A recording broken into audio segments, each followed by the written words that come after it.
Oh, big slice off to the right. How often do I see that shot? And I get asked that quite a lot. Why do I slice the golf ball? So last week we talked about stopping pull hooking. We talked about how trying to keep the handle low as you go through will stop the rate of closure.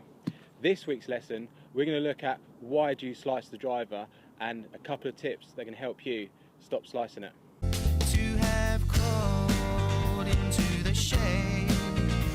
So if you slice the golf ball, you probably already know that the club path is moving from out to in with an open club face.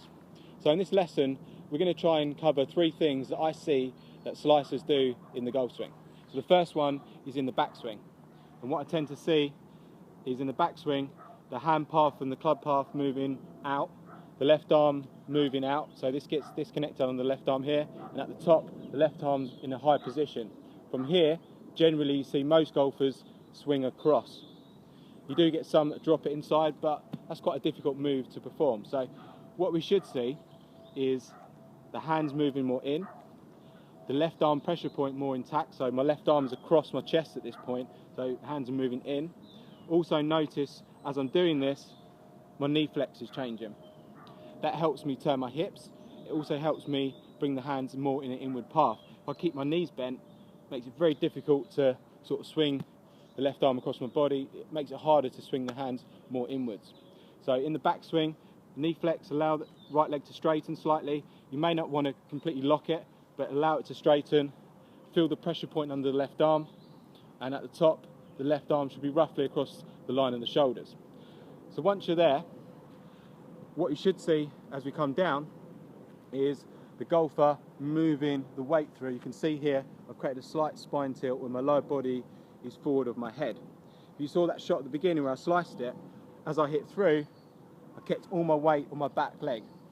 What that does is encourages the swing path to move across the golf ball. As soon as I put all my weight back here, that moves the club path across from out to in.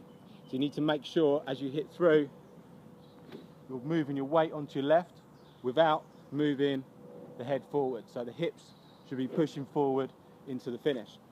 And now the final piece is what happens with the wrist. And this is quite key because if you slice the golf ball, the club face is open to your swing path. And one of the main reasons I see that is as the golfer comes down, their left wrist is sort of cupping like this. So you can see how it's bent slightly back this way. If I was to keep it flat, you could see the club face in that position. If I cup it, it opens the face. So from the face on view, as you hit, we want this left wrist and left arm pretty flat as you come through, or even slightly bowed as you come through. If you come through with the club shaft overtaking the left forearm with that wrist bent back, that's cupping. It's probably going to open the club face to the swing path. So you've got 3 things there. You've got the backswing, making sure the hands move more inwards. You've got the downswing, we make sure your body weight goes through, and trying to keep a flat left wrist. So let's give it a go.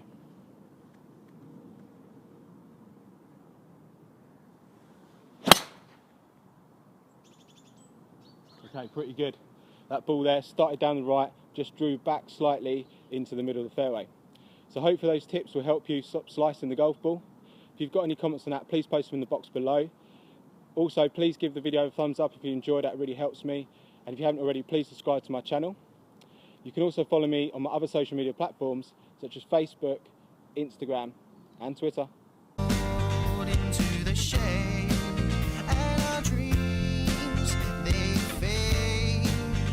The hands more inwards. So at the top of the backswing, it should look a little bit more like this. So at the top there, you can see that plane up there. It's making a lot of noise so you can't hear what I'm saying.